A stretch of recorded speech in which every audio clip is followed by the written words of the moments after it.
Imagina só, você tá em casa em mais um dia normal, quando de repente ouve um... E a partir daí, tudo acontece muito rápido.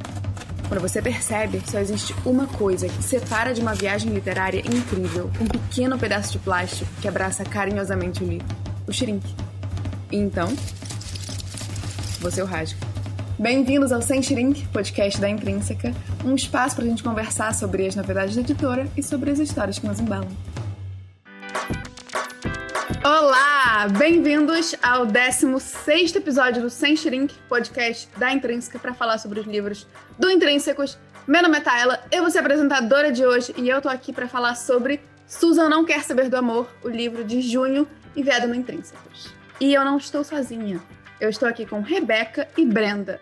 Rebeca, quem é você e por que você está aqui? Oi, Tayla. Oi, Brenda. Então, sou Rebeca, sou editora da Intrínseca e acho que eu estou aqui porque, não sei, é a segunda vez que eu estou aqui, eu fico muito honrada de participar sempre do podcast, do Por Dentro do Intrínsecos, é sempre uma alegria falar de um trabalho tão legal que a gente constrói na editora, que é esse clube maravilhoso com essa caixa linda que a gente monta todo mundo junto na editora, é realmente muito legal, eu fico só honrada. Por que vocês me escolhem, eu realmente não sei, mas eu fico muito agradecida. Obrigada. E Brenda, quem é você e por que você está aqui? Eu sou a Brenda, sou embaixadora do Intrínsecos no Espírito Santo e tô aqui hoje, nessa honra de vir falar com vocês sobre Susan Não Quer Saber do Amor, um dos meus livros favoritos do clube. E tô super animada aqui pra nossa conversa, pra nossa experiência de bate-papo. Fico feliz, também tô bastante animada pro papo de hoje. Eu vou começar pedindo pra Rebeca me falar um pouco da história de Susan Não Quer Saber do Amor. Rebeca, é com você. Então, falar da Susan é complicado porque é complicado positivamente. Foi uma personagem que mexeu muito comigo.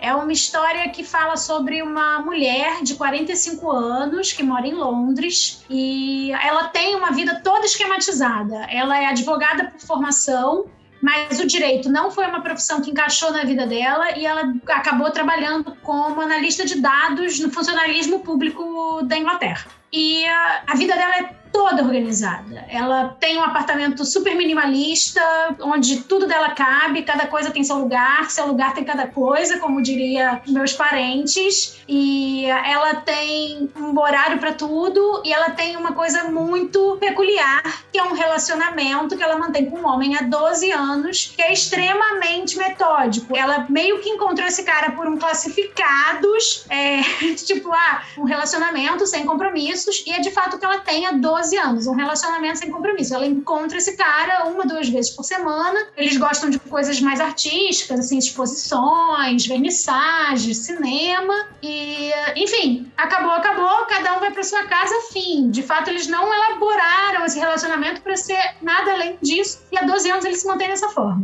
Só que aos 45 anos, a Susan descobre que está grávida, sem nunca ter pensado em ser mãe. Você imagina, na vida organizada dessa mulher não tinha maternidade como uma coisa do checklist, e a mãe dela acabou de falecer e deixou para o irmão a casa da família. Um irmão que ela considera completamente irresponsável e que ela nem sequer consegue entender por que a mãe deixou isso para o irmão. Então, assim, do nada, a vida dessa mulher, que é totalmente regrada e controlada e metódica, vira de cabeça para baixo, e ela precisa lidar com esses dois problemas, entre aspas, problemas, que vão se desenvolver e se desdobrar em 300 outros, e ela vai ter que aprender a viver sem controle. Imagina, né? Com todas essas características não vai ser fácil, mas é um livro incrível, que é uma lição mesmo, assim, né? Para pessoas controladoras como eu, e eu acho que uma jornada para quem não é muito assim, de entender também pessoas que são assim, e a vida, né? Porque a vida é basicamente isso, a vida é acordar e não saber o que vai acontecer. Então é um livro incrível que quem não leu, imagino que todo mundo que esteja aqui já tenha lido, e espero que tenham tido essa impressão maravilhosa assim que eu tive.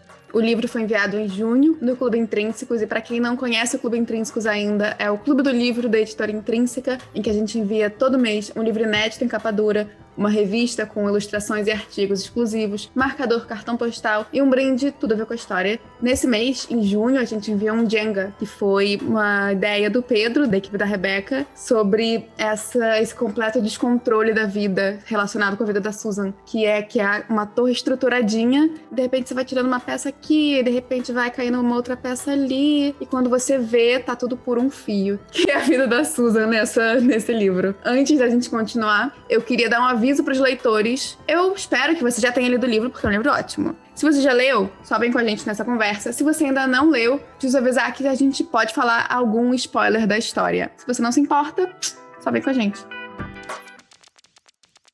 Eu queria começar falando da Susan. Porque, óbvio, a Susan é, como a gente falou antes de começar, a Susan é uma personagem um pouco espinhosa, ela tem que conquistar a gente, às vezes a gente não gosta dela de cara, assim. E quando a gente estava fazendo o evento do Por Dentro do Intrínsecos, que é um evento virtual com os assinantes, e que a gente conversa sobre a história, sobre a caixa e tudo mais, a gente tem todo mês. A gente estava fazendo um evento sobre Susan. E alguém comentou que a Susan parecia o Sheldon Cooper, de The Big Bang Theory. Perdão, assinante, eu não sei o seu nome, mas obrigada, porque eu adorei esse comentário e ele me fez refletir bastante sobre como os personagens masculinos e femininos são retratados de formas diferentes. Os personagens metódicos, né? Personagens masculinos, como Sheldon, quando eles são metódicos ou egoístas, ou, enfim, centrados no próprio umbigo, isso parece um certo produto da genialidade deles. E quando são as mulheres, elas são representadas como frígidas, como egoístas, como solitárias, ou porque o comportamento delas é resultado de um trauma. E aí elas são tratadas como uma mulher difícil, ou uma mulher chata, sendo que quando o papel se inverte, quando são os homens fazendo isso, eles são líderes, eles são gênios, eles são práticos. E o que eu gosto em Susan Não Quer Saber do Amor é como a jornada dela não é centrada no romance do livro. O livro tem um romance fofíssimo com o Rob. Rob, beijo pra você, lindo. Mas a jornada da Susan, ela não é centrada no Rob. O Rob é uma parte bem pequena da história até. A Susan tem gravidez inesperada, tem a morte da mãe, tem que lidar com o segredo de família. E tem muita reflexão que vem de todas essas descobertas. Primeiro, qual o fator de tudo isso? Qual dos fatores da história vocês acham que influenciou mais na transformação da Susan? Eu acho que foi mais as pessoas ao redor dela, os personagens secundários, pessoas que entraram na vida dela no momento certo. Em especial a Kate. Era uma amizade, assim, que ela precisava naquele momento e mudou a vida dela, né? Virou de cabeça para baixo totalmente, acabou mudando o jeito dela para melhor. A gente percebe que no decorrer das páginas, a Susan, ela vai ganhando cada vez mais camadas e vai se destacando na história de forma positiva. Então, eu acredito, assim, que foi realmente os personagens que foram se adentrando na história, que foram fazendo essa transformação na vida dela. Um beijo pra Kate também. Ah, maravilhosa. Ela é aquela personagem que precisa dar uma chacoalhada na Susan de vez em quando. Isso, e ela chacoalhou mesmo.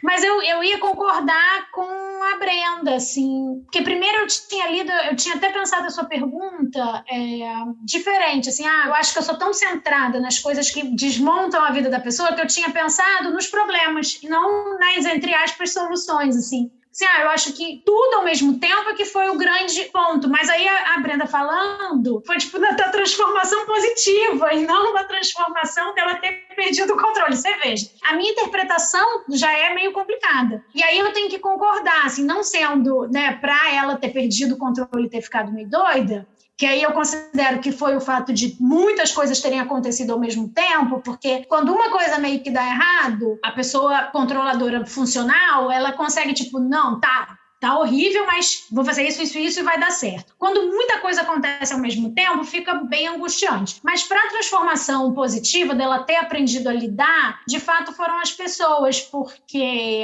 são coisas que você escuta, às vezes uma mão mesmo, né? De tipo, a vida é assim. Foi o que eu tô falando, a vida é sem controle, mas para uma pessoa controladora aprender isso não é fácil, é preciso escuta, é preciso amigo, é preciso muitas vezes terapia, e, enfim, apoio, muito apoio, porque tem casos de fato que a gente, né, diagnostica ansiedade, algumas coisas que vêm junto, e aí eu já estou tratando aqui de forma mais séria, mas é porque de fato você vê que ela tem ali uma relação que não é saudável com a vida, sabe? É legal, tudo funciona, é engraçado de ler, mas se você imagina que existem pessoas assim, você fica tipo, pô, é legal ter um amigo, um suporte, eu falar, calma, tá dando tudo errado, mas vai passar, sabe? Um dia de cada vez e as coisas se ajeitam. Se a Susan fosse minha amiga, eu já ia passar o cartãozinho da terapeuta, assim, por debaixo da porta dela, como quem não quer nada. Tipo, oi, amiga, já ouviu falar em terapia? E precisaria de muita insistência, né? Porque ela também é o tipo de pessoa que falar não adianta, tem que insistir, persistir. Teimosa. Eu também acho, Rebeca, que foi tudo ao mesmo tempo. E eu gosto muito que a Susan, ela não se torna menos ácida, ela não se torna menos chata, entre aspas, porque ela vê que estava tudo errado. Ela vê, na verdade, o que estava faltando na vida dela. E aí ela entende que ela precisava abrir um espacinho no coraçãozinho dela pra ser vulnerável. E é muito difícil da gente aprender isso. Eu acho que isso, você sendo controladora, não é muito difícil você se deixar ser vulnerável. Eu gosto muito que a transformação da Susan é guiada por esse aprendizado de que é difícil, é necessário, é doloroso pra caralho, mas não tem muito como viver de outro jeito. Não tem como você viver sua vida fechada com portas de aço sem deixar ninguém entrar, porque vai faltar alguma coisa. O controle, ele serve até para você não se machucar mesmo, né? Você não sabe a reação que você vai ter se alguma coisa acontecer, você nem quer que alguma coisa aconteça, e então você esquematiza a sua vida, e não só no sentido prático, no sentido sentimental, para que nada te atinja. E aí você não faz novos amigos, às vezes você está fazendo um curso, está fazendo alguma coisa e você não se relaciona com ninguém, você não entra em nenhum grupo. Você esquematiza a sua vida emocionalmente e praticamente para que nada te afete, né? Psicologicamente, sentimentalmente. E é isso, não é fácil, precisa de muita ajuda. Muita ajuda no sentido até para aprender a pedir ajuda, aprender a dizer, cara, não tô bem, cara, não dou conta, isso aqui é demais. E é isso, assim, a mulher acabou de perder a mãe, ela vai pro trabalho padrão, assim, pega o metrô, vai pro trabalho e ok, sabe? Eu acho muito interessante a maneira como ela tenta controlar tudo, assim, no meio do funeral, ela vomitando, passando malzão, e tipo, tá tudo bem. Cara, não tá, sabe? Aquele meme do cachorro com tudo ao redor dele pegando fogo, ele, tá tudo bem. E, gente, eu falei antes desses personagens masculinos e femininos, né? Como vocês acham que a história seria diferente se a Susan fosse um homem? Não só a história seria diferente, mas como a gente veria a Susan diferente? Você falou do Sheldon, mas o Sheldon tem ali um autismo, de alguma forma. Acho que eles nunca chegam a tocar nisso na série. Tô chutando aqui. Vi muitas temporadas, mas não tenho de cabeça. Mas você vê que aquela personagem da namorada dele também tem uma questão de controle, também tem uma questão de ser séria, né? De ter tudo organizado. E ela é tratada de forma mais ridícula, talvez. Ela é um pouco desesperada por afeto. Eu fui pensando em personagens assim, que fazem par. Até o rapaz do Atypical, que também tem, e aí, de fato, ele tem autismo, né? Mas a menina que ele também namora acaba sendo só uma doida espalhafatosa. Quando ela também tem uma questão de querer fazer tudo certinho, querer que as coisas deem certo e tal, mas ela acaba sendo uma menina fútil. Ela não é fútil, mas ela é retratada com lacinhos e com uma coisa de roupa, não sei. Fiquei pensando no que você falou, porque, de fato, se a Susan fosse um homem, ele era só um cara destinado a vencer. E, assim, a autora ainda teve, eu acho que essa coisa de colocar a gravidez, né, no meio, a perda da mãe, coisas muito femininas e de identidade feminina, para fazer refletir mesmo. A sua pergunta, enquanto você estava falando, eu estava pensando, e acho que não é uma coisa para eu ter uma resposta imediata, mas com certeza, se fosse um homem, era um homem destinado a vencer, líder, chefe, CEO.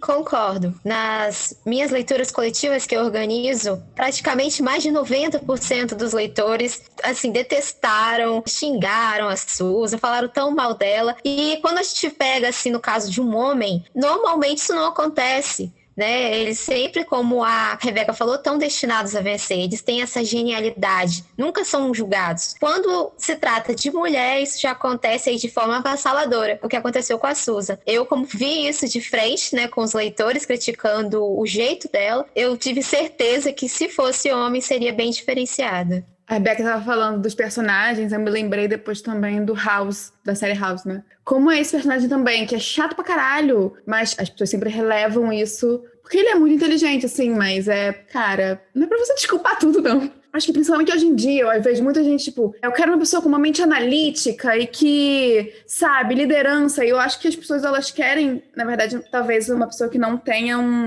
essa soft skill, né? Esse entendimento da humanidade que você precisa ir com calma nas coisas. E esse trabalho ele é muito relegado para as mulheres, principalmente no meio profissional, mas em toda a vida. As pessoas sempre olham para os homens quando estão procurando por esse perfil analítico e para as mulheres quando estão procurando por essas soft skills. Uma série que eu tenho até implicância, que é o Mindhunter.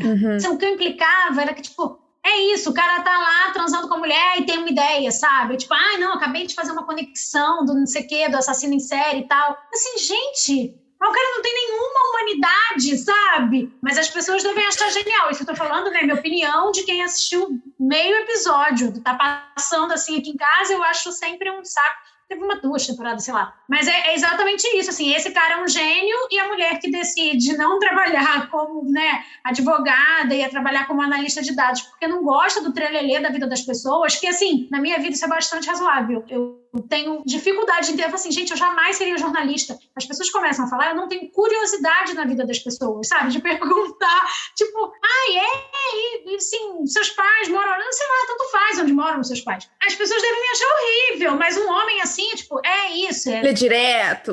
É um homem determinado, ele não dá bola para besteiras. Mas é isso mesmo, a gente vê um homem que não tem empatia nenhuma. Nossa, ele é um deus grego, é maravilhoso, é inteligentíssimo. Mas quando é a mulher, só reclamam dela, só metem o pau nela. É escrota. Piranha, não serve pra nada, é inútil, essas coisas. E isso me deixou pensando nessas pessoas, enfim, que podem ser homens ou mulheres, que são às vezes chatas, mas metódicas. São difíceis de lidar. Vocês têm alguma Susan na vida de vocês? E se sim, como é que vocês lidam com essas pessoas? A Rebeca já declarou aqui que ela é a própria Susan da vida dela. Eu sou a Susan da vida dos outros. Ela já é a Susan. Eu é que sou realmente o problema, assim. Mas hoje em dia, na minha vida, é bem tranquilo. Além de eu, de fato, né, ter bastante tempo acompanhamento terapêutico, eu encontrei formas, da mesma maneira que a Susan, só que de maneira positiva, de lidar com essas ansiedades do controle. E muita coisa eu controlo mesmo. Tipo assim, se vou viajar, eu organizo toda a viagem, eu penso em tudo, não sei o quê. Depois eu vou reclamar da sobrecarga. Mas só pelo charme da coisa, assim. Vou reclamar pelo charme, mas eu prefiro controlar, sabe? Ainda mais coisa de viagem, que é muito grande, tem muita coisa acontecendo, você tem que, né, dinheiro, avião, viagem, saudades, inclusive. Mas eu acho que eu sou a chata, mas os meus poucos e bons amigos, né, as pessoas mais próximas mesmo de mim, aprenderam a conviver com esse meu jeitinho e não de modo passivo, de modo ativo, rindo, tentando às vezes me tirar dessa maluquicinha, sai disso, não, vai dar tudo certo, vamos. Então eu realmente conto como a Susan contou com muita gente, eu conto com suporte, com apoio, com amor de muita gente ao meu redor. Então eu sou minha própria Susan e a Susan dos meus amigos e familiares.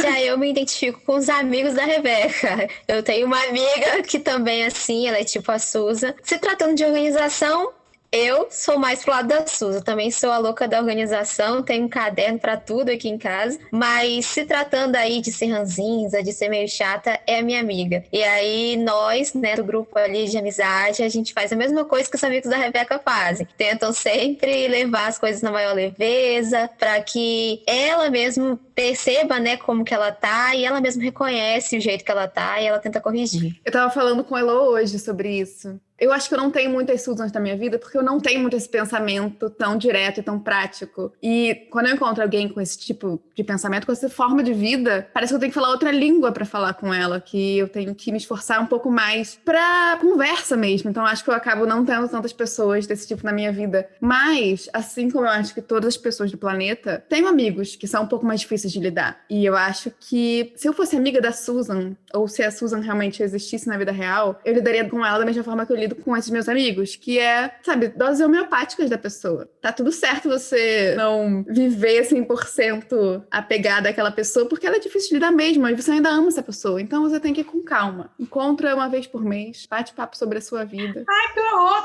Tô sentindo mal. Não, tem que ver todo dia pra se acostumar. Não, tem que acostumar com jeitinho, gente. Não, mas eu tô brincando, mas assim, hoje em dia eu sou bem tranquila e as pessoas me entendem. É só porque tem coisas, né, que, tipo, eu fico com medo de dar errado e prefiro organizar e fico meio de mau humor quando as coisas dão errado mesmo. É ansiedade mesmo, né? Não tem outro nome. Aí eu fiquei pensando no Edward, o Edward, irmão da Susan. Que ele não só tinha uma Susan na vida dele, como era a Susan. Ele precisava lidar com a Susan todos os dias da vida dele durante a infância e a juventude, né? E eles cresceram muito, muito diferentes um do outro. Eles ficaram quase opostos de personalidade. Vocês acham que isso foi uma coisa natural, assim, de personalidade mesmo, que foi um produto da criação deles? Eu acho que foi natural. Assim, não temos sempre aquela amizade maravilhosa entre irmãos. É claro que existe, mas tem muitos, por sinal, irmãos que não se dão bem. Então, eu acho que a autora pegou até mesmo uma experiência de um conhecido dela, porque é real. Eu mesmo conheço casos de irmãos que não se falam, ou seja, tá aí totalmente embutido entre o Edward e entre a Susan. Então, pra mim, foi algo bastante natural, sim, embora a gente não esteja acostumado a ver isso. Normalmente, em séries, em filmes, novelas, a gente vê irmãos que se dão super bem. Mas, na realidade, também existem esses que não se falam, que brigam o tempo todo, ou que não se veem há muitos anos. A Brenda colocou isso, né? A gente vê muito, né, nos produtos culturais, na verdade, da família se dando bem, né? Se não se dá bem, você de alguma forma é levado a tentar perdoar essa pessoa no final e aceitar ela do jeito que ela é. E nem sempre é assim, sabe? A sociedade meio que entorça isso na gente. Às vezes você, de fato, tem que conviver com alguns familiares, você não tem necessidade de amar incondicionalmente, perdoar todas as coisas. Mas, pontualmente, eu acho que irmão, você pode se dar mal, né? Tipo, eu odeio meu irmão não tem nada a ver comigo, porque eu acho que os irmãos crescidos juntos, né? Que eu acho que é mais a questão, você fica assim, meu Deus, como é que pessoas que foram criadas juntas não tem nada a ver uma com a outra, assim? Acho que cada um absorve, porque assim, os filhos são frutos da neurose dos pais, e cada um interpreta essas neuroses de uma maneira, né? Porque cada um é cada um. E cada um ali levou para um lado aquela história de vida, aquela história daquela família e leu aquela situação de uma maneira. Pessoalmente, eu odiava meu irmão. Até os 20 anos, assim, coisa de adolescente, mas eu não conseguia imaginar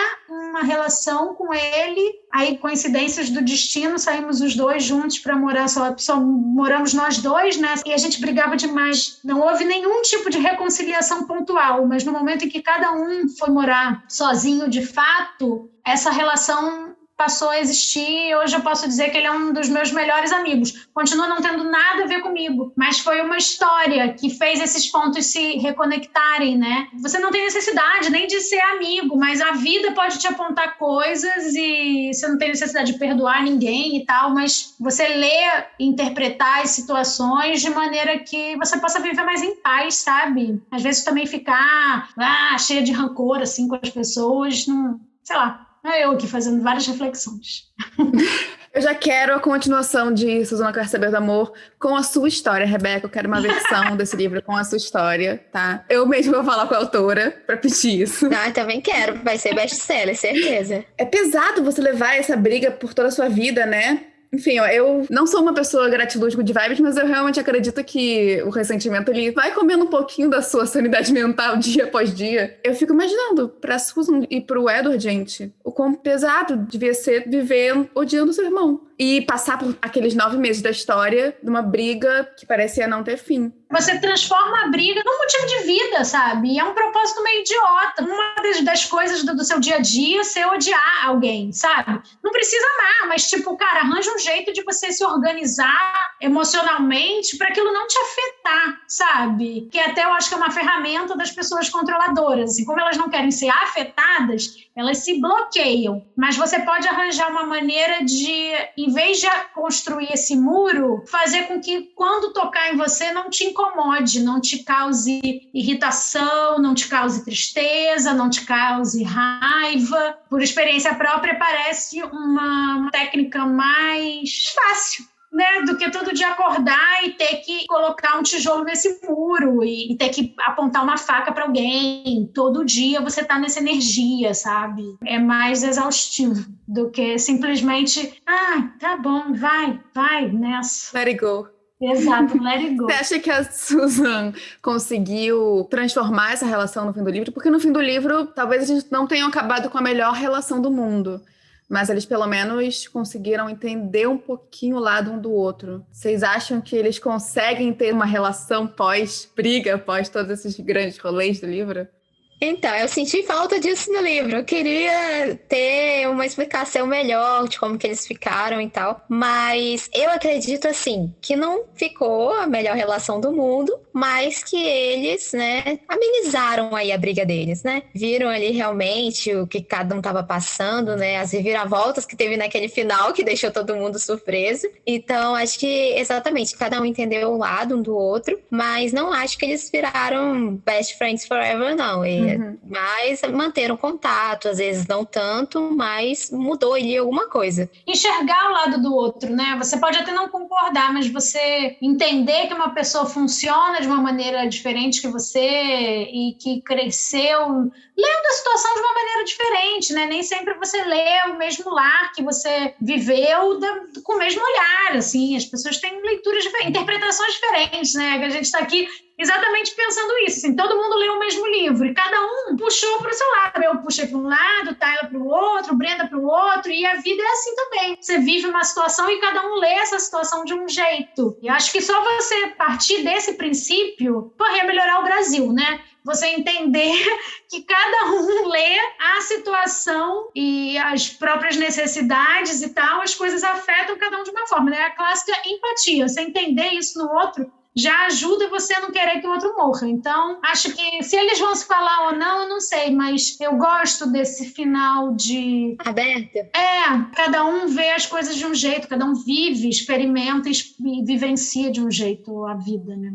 E falando nisso, o livro ele é todo contado pela visão da Susan, né? A gente em nenhum momento tem a visão de outros personagens. A gente poderia dizer que a Susan é uma narradora bastante parcial. Vocês acham que realmente o Edward era tudo que ela achava que ele era? Ou vocês acham que ela estava ali um pouco influenciada pelo próprio desgosto? Ela esculachou o Edward pra gente, né? Mas eu acho que não era aquilo tudo que ela dizia, não. Acho que ela estava realmente influenciada ali pela raiva, né? Pelo desgosto que ela tinha, até mesmo pela decepção lá do testamento. Uhum.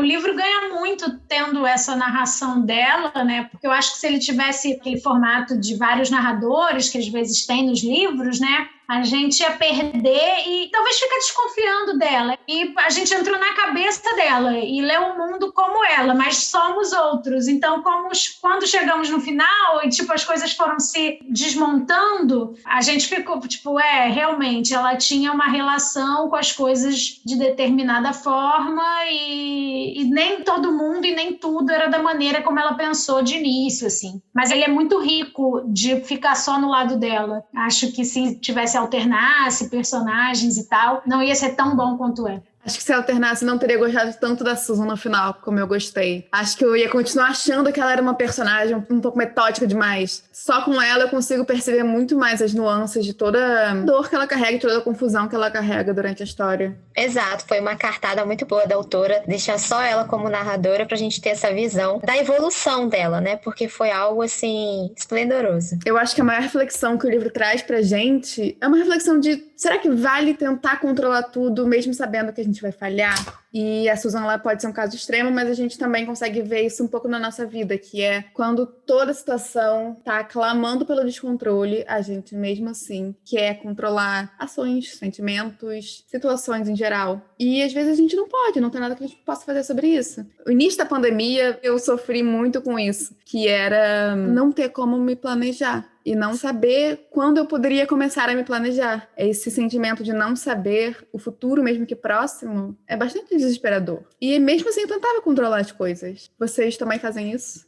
Rebeca, eu já sei que, super organizada, já falou que controla tudo. Porque eu acho que, no fundo, a gente não sabe que... Assim, a gente sabe. A gente tem certeza absoluta que vai dar errado, porque a gente já viveu 30 vezes e já deu errado, né? Já viveu, assim, não a pandemia especificamente, mas, eu vou tentar fazer a semana dessa forma, você faz uma lista com 1000 coisas, não sei o que, alguma coisa vai dar errado. A gente sabe que vai dar errado, mas a gente, quando repete repete, a gente não sabe. A gente, de fato, acredita no nosso potencial de que tudo vai dar certo. Eu acho que é bonito. A gente tenta de novo, não, dessa vez eu não vou chorar, dessa vez isso não vai me afetar, dessa vez vai dar certo, porque eu vou fazer A, B, C, D e não vou esquecer nenhum passo. Então, a gente sempre acha que alguma coisa vai dar errado, você vai ter que mandar o se vira nos 30, mas é de se vira nos 30 e se vira nos 30 também que a gente vai criando força mesmo para a próxima e para a próxima. E vai sempre tentar. Dos menos controladores como a Tayla, os mais controladores, vai todo mundo ficar tentando, porque acho que é natural, né? A gente viver, acordar e falar assim, cara, realmente não tem sentido nenhum, vai tudo acabar mesmo e tanto faz. É muito desesperador, então você precisa dar uma ordem, dar um controle, mesmo que ele seja muito frágil, e ele vai dar errado, com certeza, mas a gente no fundo acredita no nosso potencial, eu acho. Rebeca tá a própria sessão de terapia aqui, menina. Mas eu concordo com ela, a gente não precisa colocar tanta pressão em cima de nós mesmos, mas é bom termos um controle das coisas que a gente vai fazer no nosso dia a dia. Caso dê errado, caso a gente caia, vamos levantar, botar a cabeça para cima, que vida que segue. Tem até uma frase muito legal que tem nesse livro da Susan, que eu gostei muito, que é: tudo bem não ter controle de tudo, a vida vai te surpreender. Então é isso que a gente tem que levar para a vida, né? Não precisamos ter o controle de tudo, porque a vida, ela tá aí. Coisas podem acontecer, coisas que a gente não esperava podem surgir, até coisas melhores do que a gente imaginava. A gente não precisa botar aquela pressão, eu preciso fazer isso, eu tenho que fazer aquilo. Não, a vida ela tá aí para nos surpreender. Foi essa a lição que eu peguei do livro da Susan. Brenda falando, eu lembrei. Eu tenho idade, já tomei a vacina, né? Quando o nosso prefeito aqui deu a data... mas eu fiquei pilhadaça. Como uma boa pessoa que não gosta de vulnerabilidade, eu odeio ficar doente. Então, a perspectiva de ter reação...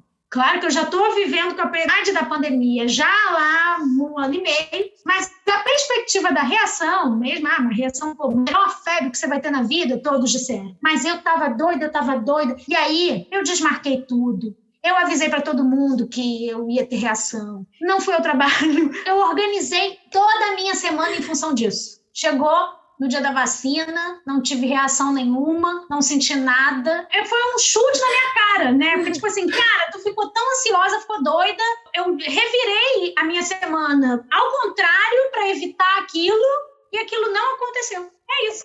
Tá vendo? É isso que acontece. A gente fica tão preso aí na negatividade. Coisas ruins vão acontecer comigo. E aí vem a vida e não acontece nada daquilo. Sai aí ilesa, igual aconteceu com a Rebeca. Quando chegar a sua vez, vacine-se. Qualquer vacina. Isso aí. Gente, é muita emoção tomar vacina. Não sei se vocês já tomaram, porque...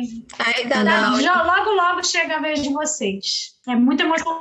Você estava falando que, como qualquer pessoa controladora, você odeia ficar vulnerável. E eu acho que a gente estava falando nisso, né? Que às vezes é preciso ficar vulnerável. E esse é o momento que você precisa let it go um pouco do controle. E no livro, era realmente o momento da Susan ficar vulnerável. Era realmente o momento da Susan deixar um pouco de ter o controle. Em que momentos vocês acham que é preciso abraçar um pouco o caos? A Rebeca tá olhando como assim, nunca. A minha cara agora é de nunca. Calma, vou pensar. Vai, Brenda, vai falando, porque pra mim é nunca, mas vai ter um momento. Eu também acho que nunca. Eu acho que perder o controle não faz bem, não. Isso, Brenda que disse que não era controladora. Vamos botar isso aqui. Não, é assim, eu acho que positivamente, em situações já previamente controladas, né? Eu vou pensar em coisas de lazer que a gente não pratica mais há 1 ano e meio, mas são as coisas que vêm à minha cabeça porque elas vieram coisas que eu tinha muita dificuldade. Assim. Um bar com os amigos, um show, uma viagem. Eu tinha muita dificuldade de curtir plenamente esses momentos porque eu estava muito mais preocupada que tudo desse certo, se eu estivesse dando uma festa. Eu ficava completamente ansiosa, né? Tipo, se tá todo mundo feliz, se tá todo mundo bem servido, se a comida tá boa, se tá todo mundo agradado, se no show, que horas eu vou sair, vai ter Uber quando sair, não sei o quê. Eu ficava tão preocupada em que as coisas não saíssem do controle que eu perdia uma parte da vida. Acho que nesses momentos eu hoje em dia aprendi a relaxar. Abraçar o caos, aí já é demais. Aí já é um nível hard que eu talvez nunca alcance. Mas assim, dá aquela relaxada e tipo, se não tiver um Uber, tem um táxi. Se não tiver um táxi, vai a pé, dorme dentro da casa de show. Então assim, essa relaxadinha assim eu aprendi a dar. Isso, exatamente. O negócio de abraçar o caos também não é comigo. Eu sou da opinião de que pra tudo se dá um jeito. Eu sigo aí na mesma linha de raciocínio da Rebeca. Gente, eu vou ter que ser o contraponto caótico dessa conversa, pois eu abraço o caos em todos os dias da minha vida. Minhas amigas falam que é muito bom viajar comigo, porque qualquer coisa dá errado e elas estão muito preocupadas de planejar as coisas. Eu viro assim e falo, amiga, vai dar tudo certo. Mas você já fez isso antes? Não, mas vai dar tudo certo. Tá sempre tudo bem.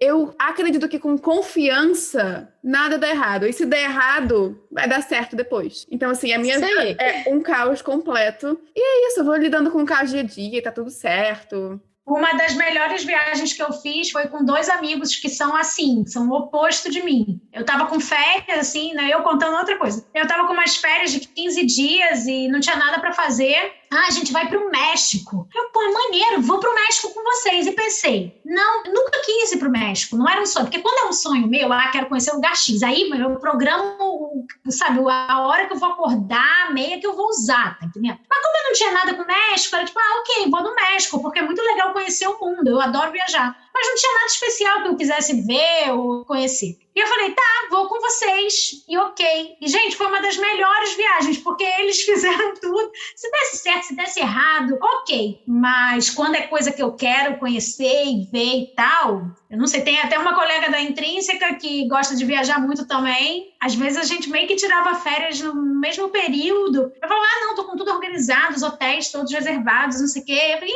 não vi nada ainda. Nem sei, nem paguei passagem, meu Deus. Que desespero, mas é bom porque assim, você vê que essa pessoa vai e volta viva e que curtiu e que aproveitou e tal. Isso é um feedback positivo de que você também pode dar uma relaxada e a coisa vai funcionar. Acho que tem esse ponto importante de amizades entre pessoas caóticas e pessoas controladoras, que os dois veem o outro lado e falam assim, não, pode ser que funcione assim, também organizar, né? Da próxima vez a gente não perde o voo. Mas eu gosto bastante dessas coisas aleatórias que a gente resolve fazer do nada. Que acaba que, às vezes, a viagem, o passeio se torna até mais divertido do que se a gente perder tempo lá planejando, ficando preocupado com as coisas. Então, essas aleatoriedades da vida também valem muito a pena. Eu me lembrei agora de outro momento em que a gente precisa abraçar o caos, que é na hora de se apaixonar. Porque na hora de se apaixonar não adianta você tentar controlar as coisas, porque quanto mais você controla, mais você vai perdendo o controle. Não é? É pior que é verdade. Não, olha, é porque eu realmente, eu sou casada há muito tempo, mas eu não consigo nem imaginar, era muito desespero. É muito difícil, você não sabe se a pessoa vai ligar, se não vai ligar, aí fica ansiosa, manda mensagem, não manda mensagem. E assim, gente, eu sou feliz que na última vez que eu fui brincar de fazer isso, não tinha nem WhatsApp, era SMS que a gente controlava porque gastava. Era bom, mas me dava muito trabalho, porque era muita ansiedade. Porque eu tentava, né? A gente tenta prever o pensamento do outro, para saber o que o outro tá falando. Ah, mas isso é verdade. Dá muita ansiedade mesmo. Gente, hoje em dia com o WhatsApp, eu ia... Gente, sério, eu acho que eu ia cair dura, mortinha, desmaiada, ia viver sozinha para sempre. Vamos agradecer que eu tenho um relacionamento aqui, porque realmente... Hoje é o tal do fulano, visualizou e não me respondeu. Aí você surta logo de vez. Eu acho bom que a Susan tenha se apaixonado, tenha passado um pouco... Eu acho que ela nem passou tanto pela ansiedade que a gente normalmente passa, que consome um pouco dos nossos dias, tentar saber o que a outra pessoa está pensando. Mas ela passa um pouco por isso. Acho que isso é bom desestabilizar ali dentro dela. Não, é o que você disse, assim, se apaixonar é tipo uma doença, né? É a paixão, né, na raiz da palavra é doença, né? Você perde o controle, é o seu corpo fazendo coisas que a sua cabeça não queira, racionalmente você não quer aquilo, mas quando você vê já foi, aí você já mandou mensagem que não devia, né? Celular na mão de bêbado é arma, tu já fez o que não devia. E mesmo para as pessoas controladoras, então, tipo, acho que a Susan vai vendo que ela tá se metendo numa coisa que ela evitou, gente, ela tava 12 anos com um cara encontrando uma vez, 2 vezes por semana. Então ela vai vendo que aquilo está acontecendo, ela meio que se assusta, mas como o aprendizado acontece simultaneamente, né, a esse processo do apaixonamento, e talvez tenha sido um dos fatores, assim, ela aprende a lidar também, né? Acho que todo mundo aprende, todo mundo se assusta e todo mundo aprende. Tem uns que, né, que curtem mais o momento, outros que se assustam mais. Eu acho que é justamente nessa parte que o título no Brasil fez ainda mais sentido, porque ela realmente não quis saber do amor, justamente por ser uma pessoa controladora, uma pessoa super organizada, e ela não queria perder isso. Ela não queria se tornar uma outra pessoa, ela já queria ter aquela vida que ela levava. Então esse medo dela acabou impedindo ela aí, na maior parte da vida, de encontrar um amor, de se entregar a alguém de verdade. Porque o amor desestabiliza, né? Ela não queria ficar desestabilizada. O amor de todos, não é nem só o amor romântico, né? Ela é super fria com essa gravidez, né? No primeiro momento, também lidando com a gravidez de uma maneira mais esquematizada, com a relação com essa mãe, com o irmão, acho com que... Com a Kate também. Pois é, evitando todas as oportunidades de amar, né? Porque amar é mais do que amar. O Richard ou o Rob é grande, né? São as relações, assim, que te afetam. A diferença da relação dela com a gravidez no início e no final do livro é gritante. Então ela vê como ela fala aquela coisinha pequenininha, aquele pacotinho no final do livro. É um amor. A relação dela com a Kate, que vai crescendo. É isso, Susan não quer saber do amor de forma nenhuma. Amor romântico, um amor de amizade, um amor maternal. Ela não quer saber de forma nenhuma. E ela vai aprendendo que é bom. Amar é bom, gente. Às vezes... é maneiro. Se deixar ser amada também é maneiro. A gente falou do título, mas pra quem não sabe, o título na versão original é Cactus. E aqui no Brasil, Rebeca, você quer falar um pouco do título pra gente? Por que a gente mudou?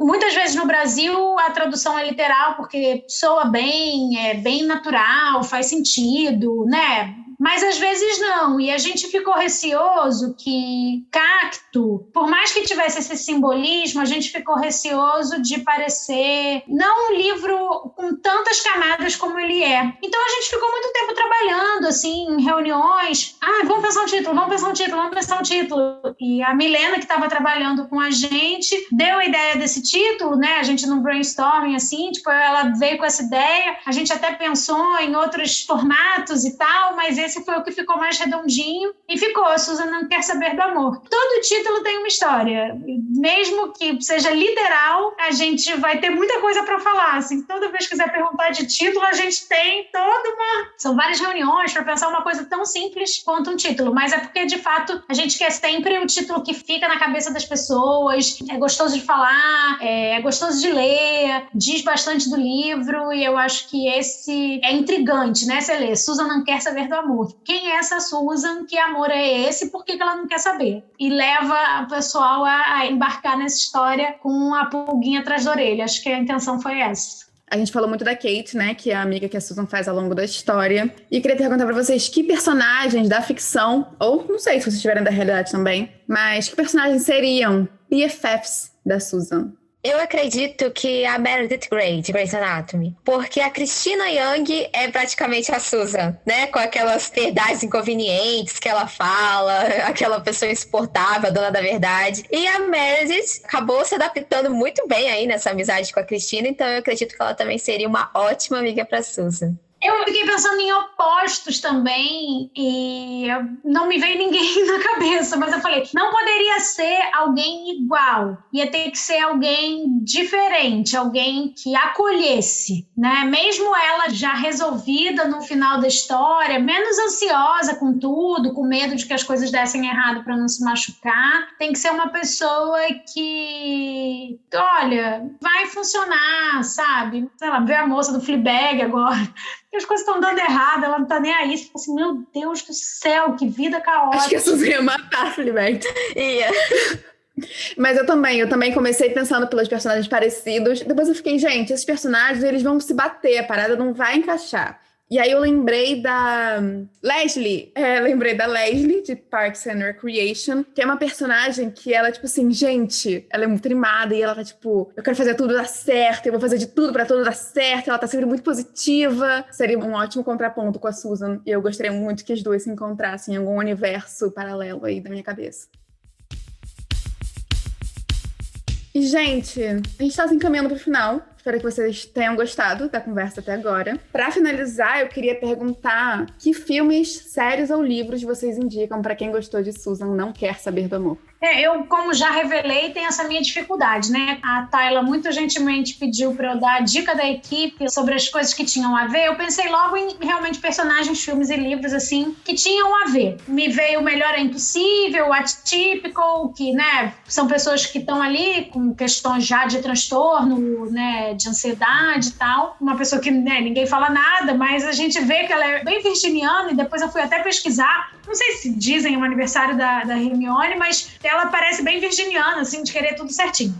Eu indicaria 2 séries. Primeiro, The Boot Tape, que é uma série aí com mulheres bastante fortes, emblemáticas, trabalham numa indústria de moda ali, passam por situações igual a Susan mesmo ali no trabalho. São 3 amigas e mostra essa importância, né, esse amor de se ter uma amizade. Então, eu acho que é uma série que as pessoas que curtiram Susan também iriam gostar muito. E a segunda série é a maravilhosa Senhorita Mason, que mostra aí já uma mulher, uma época mais antiga, mas que é super poderosa, que vai contra o que a sociedade pede pra ela fazer. Então, 2 séries, assim, muito boas. The Boot Tape e a maravilhosa Senhorita Mason. Então, quem curtiu Susan, com certeza vai gostar dessas 2 séries. Adorei suas indicações. Então, eu, como já revelei, tenho essa dificuldade, né, de lembrar dos personagens, dos filmes, séries e livros que eu assisto, eu vejo e como um peixe esqueço no momento seguinte. Mas além das dicas que eu dei, a dica da equipe, que a Tayla pediu para que eu desse lá no Intrínsecos, do Melhor é Impossível e o Atípico. O Intrínsecos Digital, só pra falar que é a nossa plataforma exclusiva para assinantes. Se você ainda não viu, pode entrar lá. Se você assinou a caixa da Susan,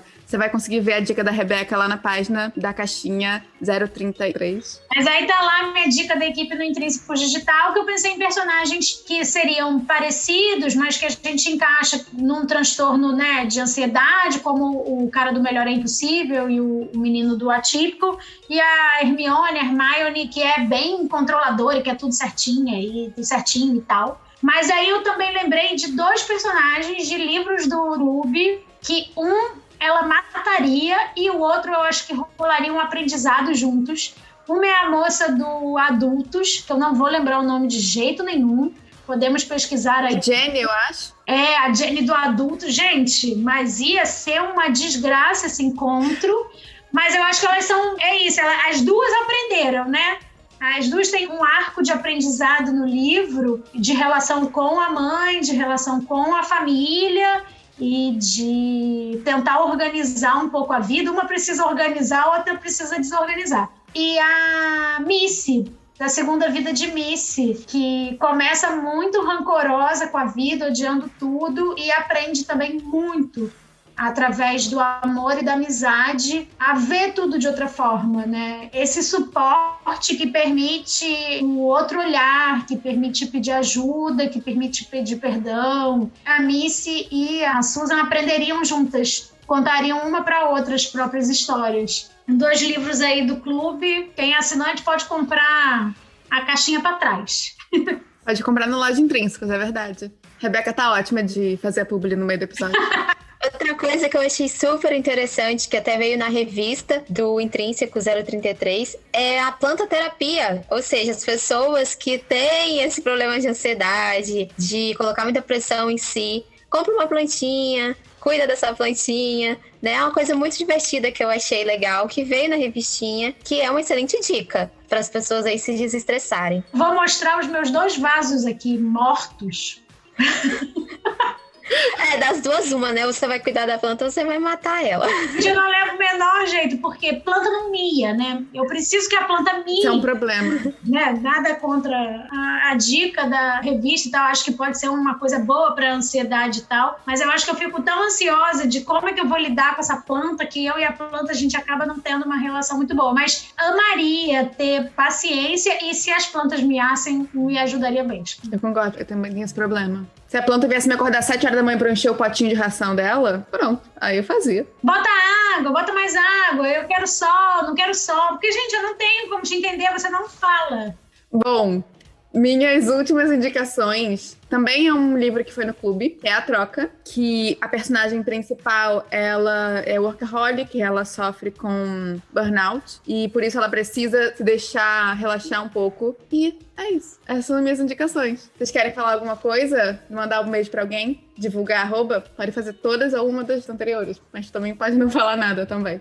É isso, gente. Eu gostei muito de participar, de falar aqui com vocês sobre a Susan. Foi, assim, literalmente um dos livros que eu mais gostei mesmo. E achei ótima a indicação de A Troca. Eles até combinam, né? São os 2 únicos rosinhas intrínsecos até agora. E quem quiser me acompanhar é só ir lá na Pequena Literária, que eu vou estar sempre disponível para falar com vocês sobre livros e principalmente os intrínsecos, que é o que mais tem lá no meu Instagram. Queria agradecer mais uma vez a oportunidade de participar. Sempre muito bom poder refletir junto, né? A gente fica... O trabalho de fazer livros, às vezes, é solitário. A gente está ali numa reflexão solitária, lendo antes de todo mundo. Não tem leitura coletiva, não tem clube. Na hora que a gente está ali com a mão na massa, é um pouco solitário e as reflexões ficam. E é sempre legal poder compartilhar e reverberar com todo mundo as impressões. Então, mais uma vez, agradecer a oportunidade e agradecer a Brenda e a Tayla por esse papo, que foi ótimo. Fico muito feliz, agradeço a vocês duas por participarem. Agradeço ao ouvinte que chegou até aqui depois de muita falação. Se você está ouvindo e perdeu alguma indicação, a gente vai deixar anotado no blog com o link de tudo que a gente tiver, então é só conferir lá. E se você chegou aqui de paraquedas, você pode seguir a gente no Spotify, você pode ir em qualquer outro aplicativo de podcast e ficar ligado nos próximos episódios. É isso, um beijo e até a próxima.